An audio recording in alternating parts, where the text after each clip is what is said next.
أعوذ بالله من الشيطان اللعين الرجيم بسم الله الرحمن الرحيم فوضوا أمري إلى الله إن الله بصير بالعباد ولا حول ولا قوة إلا بالله العلي العظيم حسبنا الله ونعم الوكيل ونعم المولى ونعم النصير والصلاة والسلام والتحية والإكرام على الرسول المسدد المصطفى الأمجد المحمود الأحمد الذي سمي في السماء بأحمد وفي الأرض بأبي القاسم محمد اللهم صل على محمد وآل محمد وعلى أهل بيت الطيبين الطاهرين المعصومين المظلومين المنتجبين الذين أذهب الله عنهم الرجس وطهرهم تطهيرا اللهم صل على محمد وآل محمد وقل رب اشرح لي صدري ويسر لي أمري واحلل عقدة من لساني يفقه قولي أما بعد قال الله تبارك وتعالى في كتاب الكريم بسم الله الرحمن الرحيم قل لا أسألكم عليه أجرا إلا المودة في القربى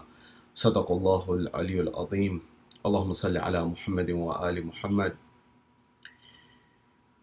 Question: Is there room for feminism or misogyny in Islam? My dearest respected elders, brothers and sisters, youngsters in Islam and Iman, wherever you may be hearing my voice across the globe, Salamun alaikum jami'an wa rahmatullahi wa barakatuh. We're told there's a moment in time that a group of followers, a group of Shia, they come to visit the seventh holy Imam, Imam al-Kadhim alayhi salam. And when they come to visit Imam al-Kadhim alayhi salam, in that era where perhaps he had a little bit more liberty, in that time we're told that he was away from the city at that point in time. He was away from the town at that point in time. And the followers were given this news. They had come from a distance to meet the Imam and ask some questions. Eventually, as time was beginning to progress and time was moving forward, the Imam had not returned back. Eventually, they had an audience with the daughter of the Imam himself, Bibi Masuma al-Qum, the one you and I are here to commemorate tonight. And at that point in time, this blessed lady, according to the narrations, she answered the questions to the satisfaction of those followers. They got the answers to the questions that they were seeking, and ultimately they packed up and they proceeded to go back home. They proceeded to go back to their homes and embark on that journey. On the way back, narrations say, this same group of Shias and followers, they eventually actually ran into the caravan of the Imam, the seventh Imam. They intercepted one another, and they saw each other, and they told the Imam that they had come to see him and ask these questions. And the Imam says, well, here I am. And at that point in time, they say, and they narrate onto the Imam that in fact the answers to the questions that we had were actually given to us by your own daughter. The Imam asked to see the answers that had been given, that they had written down, and he looked at them, he read them, and he gave a statement for history where he said, Fidaha abuha, Fidaha abuha, Fidaha abuha, meaning may her father be ransomed, or may her father be sacrificed for her. This is one indication of the illustrious personality of Bibi Fatima al-Masuma of Qum, who you and I are here to commemorate. In the brief moments that we have together, I want to look at a few glimpses of the life of Bibi Masuma and what we can learn from it, number one. Number two, I want to look at what are the lessons that we learn from her life and also her relationship with her family, especially her brother, and what does it teach us about our relationships and our lives. The third thing that I want to look at is the question that I started with, that is there room for feminism or misogyny in Islam? And what is feminism? What is misogyny? And why is it important to have these conversations now, perhaps more than ever? At the fourth level, are men and women equal in Islam or not? And what are some other things that we should be considering, perhaps? Number five, with respect to the rulings of Islam and the teachings of Islam, is it possible that we can perhaps expand our understanding of what is meant by the divine message of Allah subhanahu wa ta'ala if we take on different perspectives, perhaps? That is, do we value all perspectives, that of men, that of women, that of elders, that is of youngsters? All these perspectives may actually help us get a richer understanding of our religion that Allah has gifted us and bestowed us with That is, what are some traits that a mother may have, a wife may have, a daughter may have, a lady may have, that oftentimes we may not appreciate as a society as much as perhaps we should, and something that we can learn in our leadership for our communities. And then finally, inshallah, at the last level, we will look at and commemorate the tragedy of this illustrious personality, Bibi Masuma, and inshallah benefit from her remembrance, so that inshallah we ultimately are able to get closer spiritual proximity to the Ahlul Bayt and ultimately Allah subhanahu wa ta'ala. This is our agenda for the brief moments that we are here together. Wherever you are, from the bottom of your heart, send a salawat on Muhammad wa ali Muhammad. Allahumma salli ala Muhammadin wa ali Muhammad. At the first level, when we look at the life and times of Bibi Masuma al-Qum, she is someone who even personalities prior to her birth had indicated that she would have a exalted position. And in that, I just gave the story of Imam al-Kadhim indicating that Fidaha Abuha, that may her father be ransomed or sacrificed upon her. Now, this is noteworthy, the scholars say, because she is someone who is from the Ahlul Bayt, but the statement, the one that I'm just giving the example of, Imam al-Kadhim, the Ahlul Bayt, in particular the Ma'sumin, the Imams, they don't exaggerate, they don't do hyperbole, they don't extend the bounds beyond what is necessary and what is accurate. So when the Imam says this, it's not like you and I saying this where we may be exaggerating or doing hyperbole. There's an indication here that this is a personality that is noteworthy, this is a personality that we should reflect on and has a very, very high status, number one. Number two, we have traditions from our 8th Imam that indicate that the one who visits Bibi Masuma in Qum, her grave, her mausoleum, her shrine, the Imam says it is as if someone has visited me. The one who anzaraha faqad zarani, that is the one who does her ziyarah, it is as if they have done my ziyarah. This level of attribution and this level of respect that has been given is something that we should not go away from. There are some attributes of Bibi Masuma that we should be bring to our attention that I've kind of highlighted already, but I want to expand on it. One is her knowledge, which became clear from the story that we began with. She was of a very high intellectual caliber, and this is something that's very important because we'll come back to this in a moment when we talk about the strengths and weaknesses perhaps of different genders, and is there something that we can learn, or is there something that we can actually correct? So this is something. Her knowledge was exalted. Her piety is exalted. That is, her title, her name being Fatima. We are told that there were 4 daughters at least of Imam al-Kadhim, who, as you know, had many children. 4 of them were named Fatima. You'll have Fatima al-Kubra, Fatima al-Sughra, Fatima al-Ukhra, for example. You'll have Fatima al-Wasata, these types of Fatima. All 4 of these are mentioned. And she is one of these. But she's also given the title of Masuma, that one, the pure one, the noble one, the one who is immaculate. And this is where the ulama say that she was at a status or a station of Ismat al-Sughra, that is, infallibility of a lower order. That is, the Ma'sumin, the 14 are infallibles in the sense that you and I understand, but there are other darajat and levels of ismat that this great lady is at as well. The likes of, for example, we are told in examples that although Abu al-Fadl al-Abbas is not at ismat al-Kubra, that is of the Ahlul Bayt, that is the Ma'sumin, and Bibi Zainab is not at that level, and Bibi Masuma also perhaps is not at the level of Bibi Fatima, Imam Ali, and the Ahlul Bayt, and the Panjatan, and the likes, and all the Imams. But there is a level that is below that, but is also very exalted, that these personalities, such as Abu Fadl Abbas, such as Bibi Zainab, such as Bibi Masuma al-Qum, are at.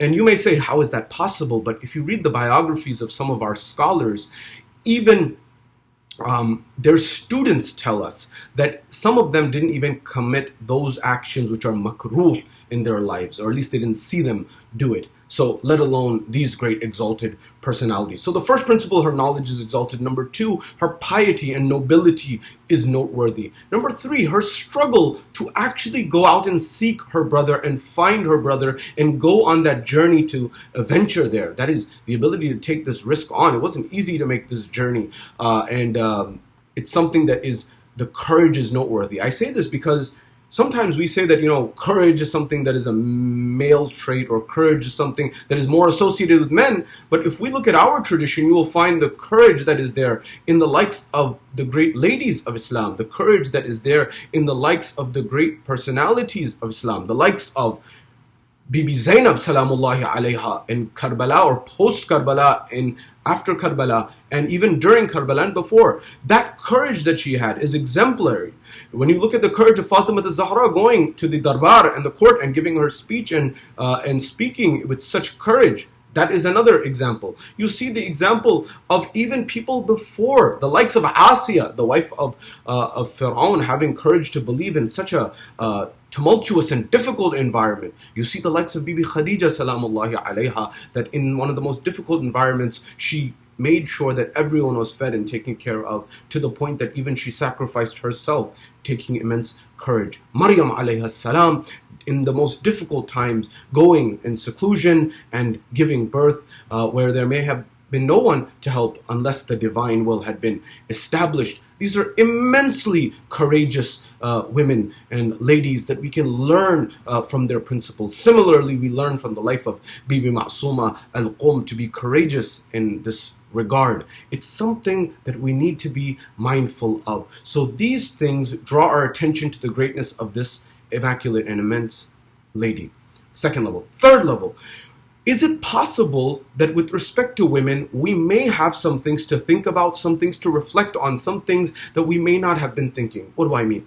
When it comes to this, one of the things that often comes to Islam, people say in popular narratives today, that Islam doesn't look after the rights of women. These are popular things that people say, and we need to give answers to these things so that people are clear on what is the reality of the matter. Or for example, people will say Islam has misogynistic tendencies. Allow me to define these two terms. One is feminism and one is misogyny. Feminism is typically a movement that is looking for the equality of genders between men and women, in particular trying to look after the rights of women to make sure they have fair rights relative to men. Now, I know that feminism is very difficult to define, and to get one definition of feminism is extremely difficult, if not impossible. There is not one vision of what feminism necessarily means beyond what I just kind of mentioned. At the same time, that's one of the stems of all these problems. Many people dismiss feminism because they say that feminism is this or feminism is that, whereas they are telling their understanding of what they mean when they hear feminism. So this is something on the first hand, making sure that women have equal rights. On the other side is misogyny. Misogyny is this notion of bias against women, usually and particularly by men, that is marginalizing and not giving the rights and the voice to women that they deserve, the voice that they are entitled to. And this is something that you will find throughout times, and it is something that is problematic, and we need to be quite frank about that. So with respect to this, both of these allegations have come forward, that for example, Islam, feminism, is sort of undermined, and misogyny is prevalent within the Islamic world. We need to break this problem in these broad sweeping strokes down before we get further. But on this basis, the first thing that I want to look at here is, are there women who are exalted in the belief system of Islam? I remember Ayatollah Jawadi Amali was asked this question, that 124,000 prophets, none of them men. Why? And he gave the answer, and I'm trying to share this with some idea that of how our scholarship is. And so he says that yes, Allah did not make them necessarily women. However, He made them mothers, and that is equivalent. And so we need to be compassionate towards our scholarship and try to have a dialogue with them, and you'll find many of them to be very open-minded. There's no doubt that the first institution of education for any human being is the womb of the mother and the cradle of the arms of the mother, and that is something that cannot be neglected, nor should it be neglected. The first level. But the second level, there are 4 women in Islam that we are told by the Prophet are exalted above all of the women of the world, and are exalted above many men, in fact. You will find the likes of Asiya, the wife of Fir'aun. You will find the likes of Bibi Maryam, the mother of Isa alayhi salam. You will find the likes of Bibi Khadija, the wife of Rasulullah and the mother of Bibi Fatima al-Zahra, and of course Fatima al-Zahra herself. These are some great women who are exalted from the Islamic perspective, and indeed their spiritual status is much higher than many men. Number one. Number two, within their traditions you will find that we have by name certain individuals who will be part of the movement of the Imam of our time, Imam al-Zaman. They are given by name. In fact, 9 of them at least are given by name. We're told that there will be 13 and then 50. And as you know, the Imam's battalion will come in different droves. So we're told that, for example, 50 of the 313 will be women, for example. And they have a very prominent role. Some narrations say 13, some say 50. But there's another wave after that. And there will be more women in that and the likes. So there is representation there. That's what I'm saying, that it's important to notice that. Now look at Asiya. Asiya, salamullahi alayha, in that situation, she has this husband who is ruling over Egypt, and he's the pharaoh of the time. Now I'm saying this because sometimes people have taken certain traditions of Islam, and even some people have made the allegations on Nahjul Balagha with lines that seem to be saying that Imam Ali seems to suggest that women are inferior in terms of intellect. These are some of the challenges that emerge in why it's important for us to be very diligent when we're reading these things and actually refer to authentic and reliable translations as well as understandings. Why? Because many scholars of ours say that a lot of these attributions to Imam Ali may not be authentic, number one, or number two, they may have been taken out of context. I say this because, of course, Imam Ali knows that with respect to knowledge, his wife, the wife Asiya of Fir'aun, was at a greater level of knowledge relative to her husband, at least from the spiritual dimension.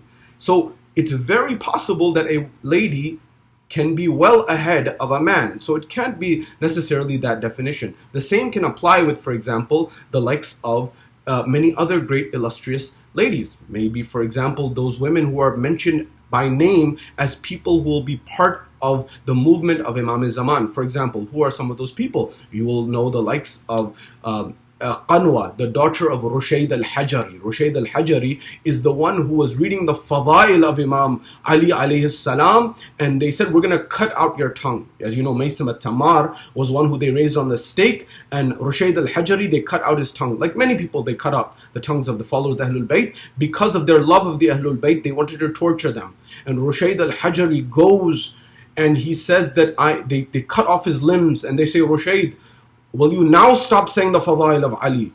And Rushayd says that I am waiting for that moment that you cut out my tongue, the way my Mawla, my master, Imam Ali had said you would cut out my tongue. And then the ruler says, very well, your Ali said that, then to belie him, to prove him wrong, we will not cut out your tongue.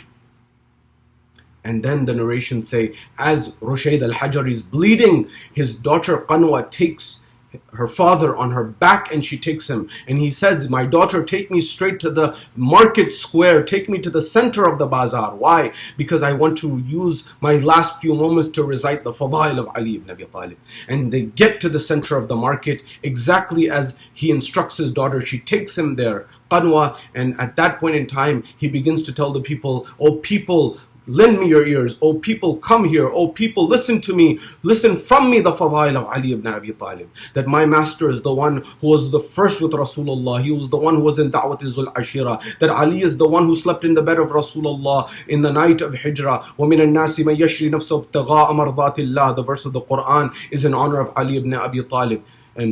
And verse after verse, إنما وليكم الله ورسول والذين آمنوا والذين يقيمون الصلاة ويؤتون الزكاة وهم راكعون was revealed for Ali ibn Abi Talib. And he's reciting the verses and the fadail that Rasulullah said that with respect to Ali ibn Abi Talib, that to look at النظر إلى وجه علي ibadah. He's saying verse after the verse, he has turned the whole city upside down, to the point that this reaches the ear of the tyrant. And he says, call Rushayd al-Hajari. They call Rushayd.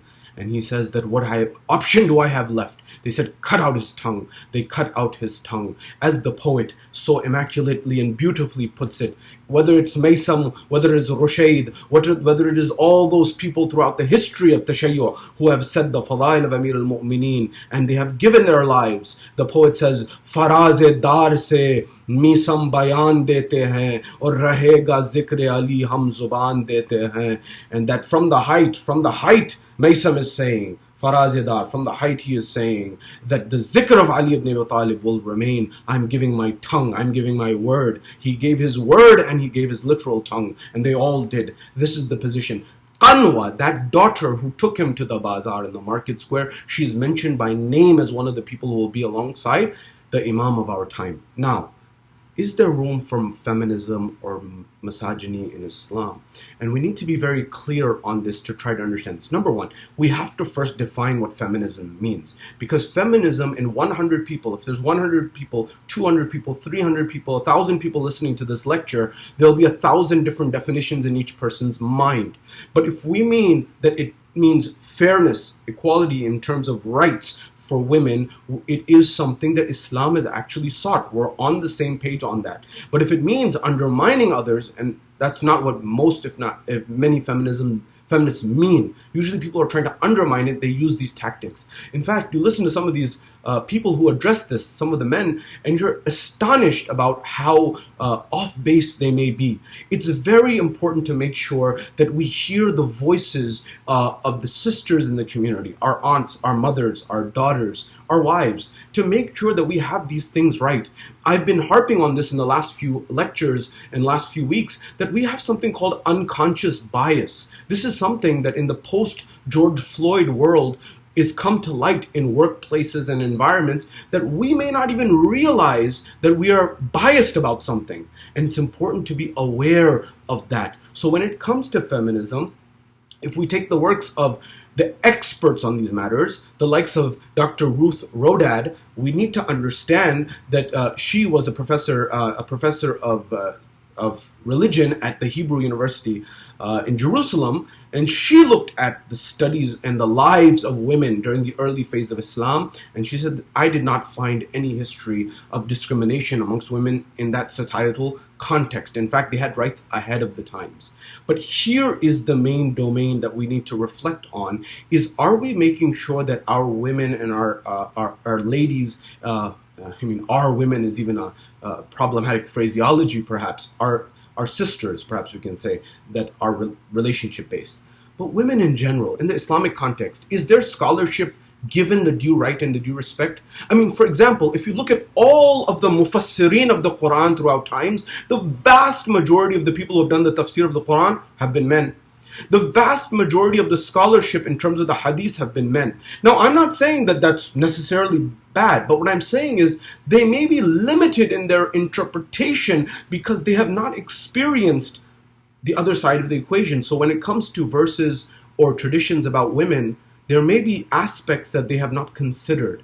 And we need to make sure that within that view is being heard as much as possible so that we can actually hear that side of the equation, as opposed to me or a man trying to impose my view on that. So it's important to keep this in mind as well. There is a rogue element of feminism, but most feminists themselves are not trying to say that side of feminism, and they're not even supportive of it. So when we're talking about feminism, it's not fair for us to go and try to take the extremists to represent feminism, because that's like sort of like people who are not Muslim trying to take terrorists to represent all of Muslims. So we need to be fair with respect to how we approach some of these topics. So is there room in feminism? Well, if it means fairness, equality, and respect, that's something that's very, very important. In fact, when it comes to Surah Nisa, chapter 4, verse 34, the verse that's often seen as very problematic, the one that says, Al-Rijalu qawwamuna ala nisa,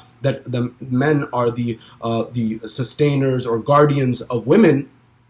In that verse where it says the three options of how to, for example, respond to one's wife, where it says, for example, mention what is to be done, admonish, and then as well as, for example, separate, as well as, for example, strike. The conditions before that, a lot of the scholars, which is often not mentioned, and I'm not here to justify, I'm just laying out the facts as they are, this is conditional, especially if you look at other jurisprudence throughout the Muslim world, the Maliki and Shafi'i school of thought, for example. These rights were contingent upon inheritance rulings and inheritance and caretaking for the wife. And so some scholars have said this is conditional upon guardianship of taking care of economically as well as in other ways the woman. And if you are not economically taking care of the wife, for example, these rights are not given to you. So this argument hasn't been made in the scholarship. What I'm getting at here is we need to be a bit more fair to our sisters in our communities, nationally and internationally. What do I mean? Oftentimes in my travels across North America and wherever I've gone, whenever it comes to the rights of women and the discussion around women, it often gets relegated to hijab. Well, first of all, what is hijab? Doesn't hijab apply to both men and women? That is hijab. Men are to lower the gaze and women are to, for example, similarly. But women, we sometimes conflate the scarf with that hijab. And if a lady or a sister is not wearing a hijab, ultimately we sometimes dismiss them. Now, this is Islamic, as we understand it right now, this is an Islamic, it's ordained. But what I'm trying to say is sometimes we judge someone's religiosity based on if they wear the hijab or not. That's it. What about men? Do you know in the history of the Ottoman Empire, I'm just giving an example here, historical example. In the history of the Ottoman Empire, which is about 300 to 400 years ago, if you were someone who used to shave your beard, now of course in Islam it's not wajib to keep a beard as we understand it right now, but it's haram to shave because somebody, maybe their beard doesn't grow. If you didn't keep a beard, or if you were shaving, you were not allowed to become a politician. Why? Because the implication in society was that, look, if you don't keep a beard and you're willing to openly transgress the laws of God in public, what on earth are you willing to do behind the scenes? Now look, on both sides, we have been so focused on the physical elements to judge someone's religiosity that we may be missing the forest for the trees. I'm not saying don't do physical hijab of the scarf, and I'm not saying don't keep a beard. What I'm saying is that may be something that's necessary, but it's not sufficient. What do I mean? It's necessary, for example, to be 35 years old to be the president of the United States. That doesn't mean it's sufficient. Not every 35-year-old is the president of the United States. You also have to be born here, you have to meet a lot of conditions, and you have to win a campaign. So that's necessary, but it's not sufficient. Now, by the way, why are we relegating someone's belief just to these things? We need to have a more mature conversation about that.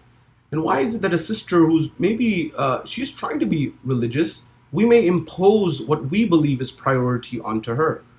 And it's important to keep that. I'm not trying to diminish the importance of hijab. It's extremely important for both genders, number one. Number two, but these physical things, are they the main priority and that's where the conversation should start? Or should we first start with the hearts? Should we first start with the minds? And then build up to that and realize that whatever is the physical manifestation of belief, that is a physical manifestation of an inward disposition, of an inward heart, of an inward mind. Those are the results and the fruits of being. We have sometimes put the cart before the horse. Physically, you have to wear the scarf. Physically, you have to have the beard. Physically, you have to do X, Y, and Z. And whereas Islam was perhaps seeking for us to first work on the heart, first work on the mind. La ilaha illallah was the first thing. 13 years in Mecca, there's not ahkam there. There's no furu'ad-din there. It's all usul-ud-din, with the exception of namaz, for example. And then when they come to Medina, that's where the laws slowly begin to accumulate. So we need to be a bit more fair. And I've already told you with the research of different professors on how difficult sometimes it is to wear hijab in America and in the West, especially when you have places like, or even East for that matter, India and its constant pressure on women, not allowing them to wear hijab, or France constantly showing its bigotry against women wearing the hijab. There's a total double standard with respect to how this is represented in the media. There's no doubt about that whatsoever. That all the world is seeming to say that give the rights to the women in Iran to, for example, not have to wear the hijab. But hold on a second. What about those women in France and those women in India who want to wear hijab, and you are mandating that they cannot cannot. There is definitely a double standard with respect to this, and we should speak about that. But that doesn't mean that we should neglect also, if there are double standards in our communities, that we neglect those and turn a blind eye to them. So that means that are our women getting equal representation? Is there something we can learn from them? Is there something that we can learn in terms of how to lead, what perspectives is it that maybe we're off base on? And we can have an open ear and an open heart and an open mind to actually try to empathize with what it's like to be a young Muslim living in America. I've already shared with you the research that Stanford University, one of the top 10, top 5 universities in America on the West Coast, in Palo Alto in California, they've set up a Muslim mental health lab in order to study the mental health challenges that many young Muslims go through, because it's very difficult to be a practicing Muslim today. So rather than using a stick and being very firm, we need to be a bit more compassionate.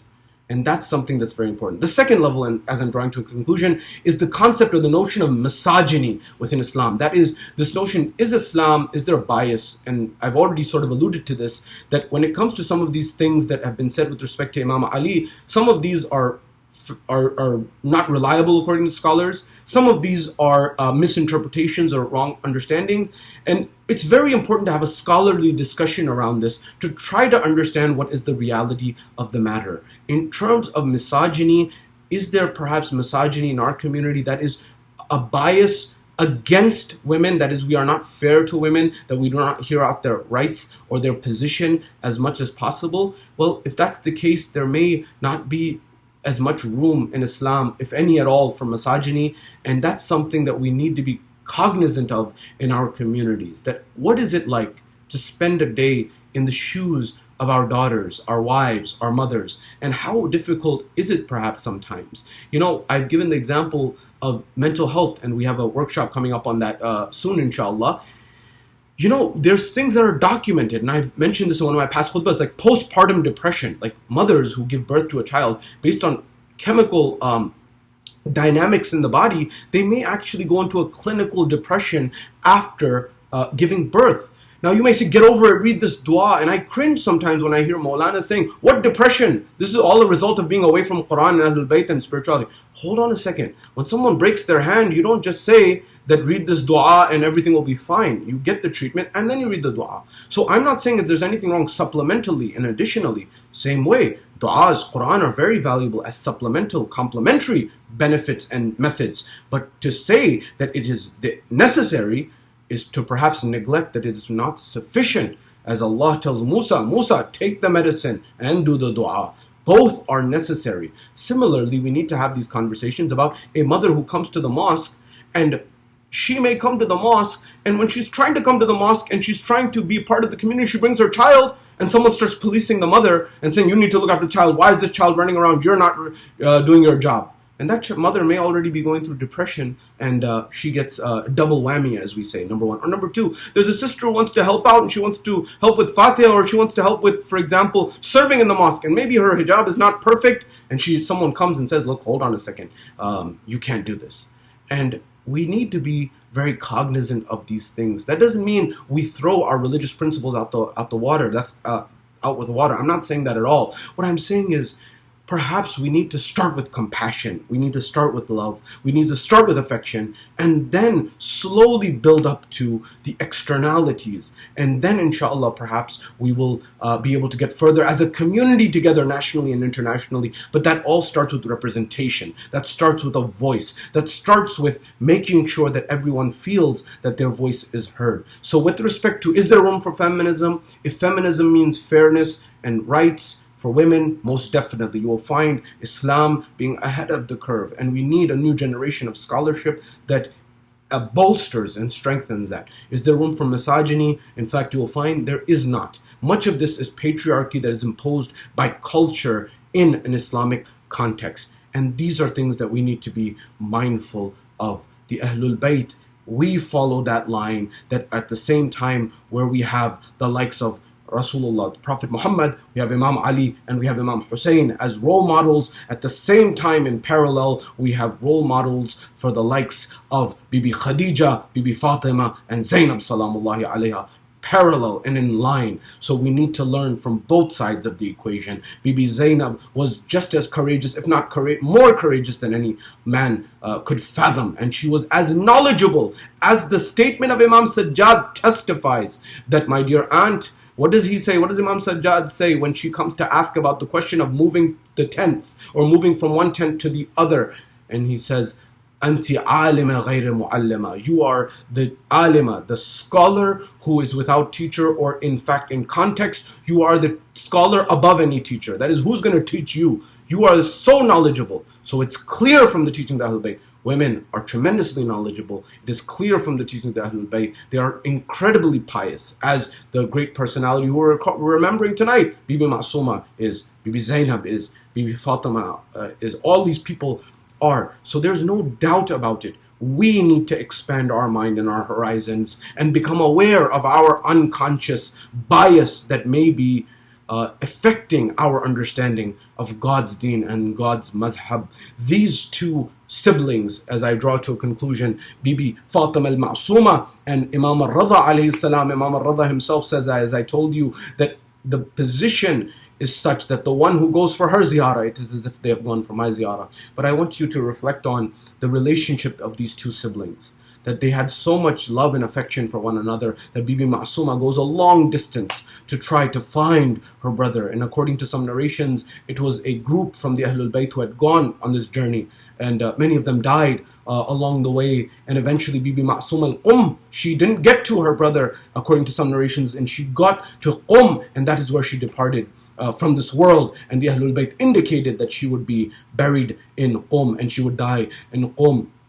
But the question is, we go to the ziyarah of Bibi Masuma al-Qum, and may Allah grant us the ziyarah. Do you know that Ayatollah Murtaza Mutahari, Shaheed Mutahari, said that who is it that you found to be a person who enamored you, a scholar that you looked up to tremendously? There's so many, but I really looked up to Allama Tabatabai. Mutahari says, Shaheed Mutahari. He says, well, why did you look up to Tabatabai? He says, because of his immense love and respect of the Ahlul Bayt. So well, tell us one event. He says, you know how he used to open his fast? You know how he opened his roza, his fast during the month of Ramadan? You and I, we go and open our fast with a khujur, a date, or some water, or something like this, or salt. He says that Tabatabai, Allama Tabatabai, Sahib Tafsir al-Mizan, he would open his fast by going to the grave of Bibi Masuma al-Qum and kissing the zari, kissing the grave. That's how he would open it. He had an immense love and respect, which perhaps led into his scholarship. That love overflowed in his teachings. And so this is something of the benefit of Bibi Masuma al-Qum. Beyond that, we find in narrations that this great lady was at such an illustrious status that there was a man who was a guard or a servant in the shrine of Bibi Masuma many years ago. And he had developed gangrene on his foot, on his toes. And eventually the doctor said, this needs to be amputated and this needs to be removed. He went to the zari and the shrine of Bibi Masuma that he used to guard with his life. And he says to the other guard, he says, I want to spend the night here. Let me stay in and you guys can go. I want to do dua and istighasa to Allah through this great lady tonight. And the narrations say that they locked him inside this shrine. They closed the shrine and everyone went home for the night. And then when they came towards in the morning, as soon as they opened the gates, he came running out. He says, let me go, let me go. The great lady, the noble lady, the Karima of the Ahlul Bayt has cured me, has given me shafa through Allah subhanahu wa ta'ala. And at that point in time, they said, what happened? He says that I fell towards the ground and I began to weep to Allah. And I did istighasa through this great lady to Allah subhanahu wa ta'ala for my du'as to be accepted. That, Ya Allah, and I said, Bibi Masuma, I have been a guardian of your shrine for so many years. And this is how I am treated, that I have this illness on my foot and I have to have this amputated. I've served you and I have served Allah. Allow this to be cured.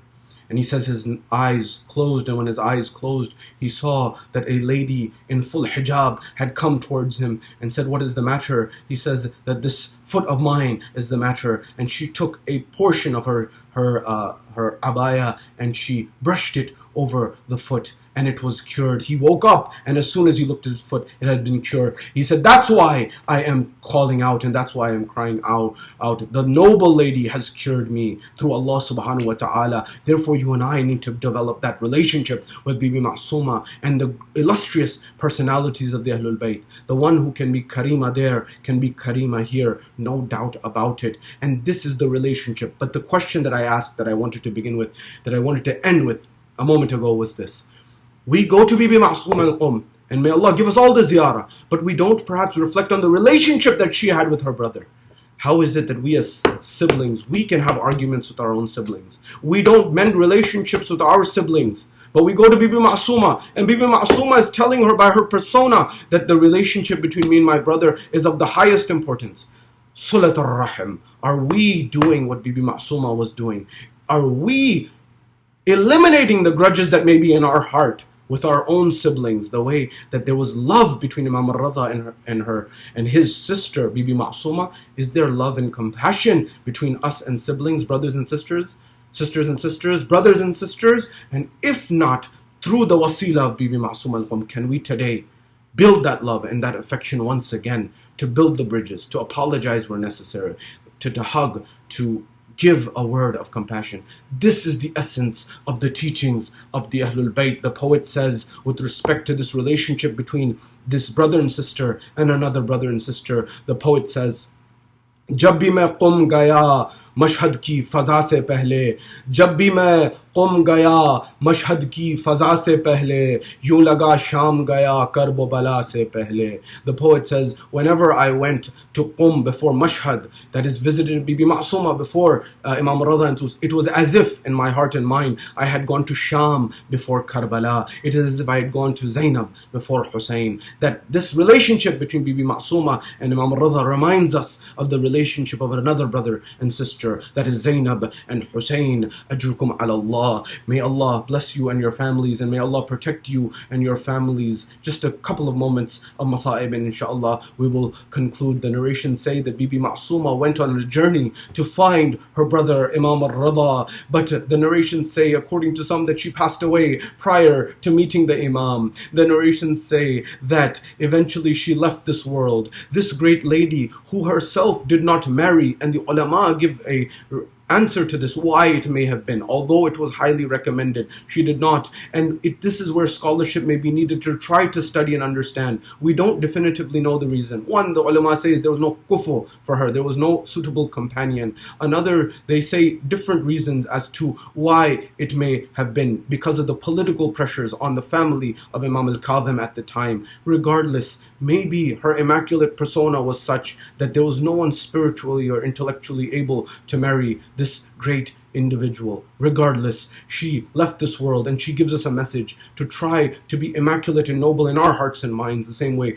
she was Masuma. But they say in the narrations that Imam al-Rida, he told the poet Da'bal to recite the poetry in the house of the tragedy of the Ahlul Bayt. Da'bal recites that how sad is the tragedy of the Ahlul Bayt. Someone is buried in Tus, someone is buried in Medina, and someone again in Karbala, and someone again in Medina. And then eventually the Imam says, add one line, O Da'bal. He says, what is the line? He says, add the line, and someone is buried in Tus. He says, Jabna Rasulillah, who is buried in Tus? I'm not aware. He says, it is me who will be buried in Tus. They say when he says this, one of the other sisters of Imam al-Rida, she falls towards the ground. And when she falls towards the ground, at that point in time, they say, stop the marsiya. They say the sister of Imam al-Rida has fallen unconscious, but salams on that sister on the plains of Karbala. She was looking, as she was 70 steps away. Shimr bin Dil Jawshan was on the chest of Aba Abdullah. Zainab was on Tile Zainabiya, watching the scene as her brother was being butchered. And she says, oh, Pisar Sa'ad, oh son of Sa'ad, my brother is being beheaded, and you are standing there watching. Ala la'natullahi ala al-qawm al-zalimin wa say'alakum alladhina zalamu ayyaman qalbin qalibun inna lillahi wa inna ilayhi raji'un. May Allah bless you and your families, and may Allah allow us to learn from the life of Bibi Masuma and her brother Imam al-Rida. May Allah keep you in the in the aman of the Ahlul Bayt, and may Allah grant you the best in this dunya and the akhirah. Wassalamu alaikum wa rahmatullahi wa barakatuh. Surah Al-Mubarak, Al-Fatiha ma'a salawat.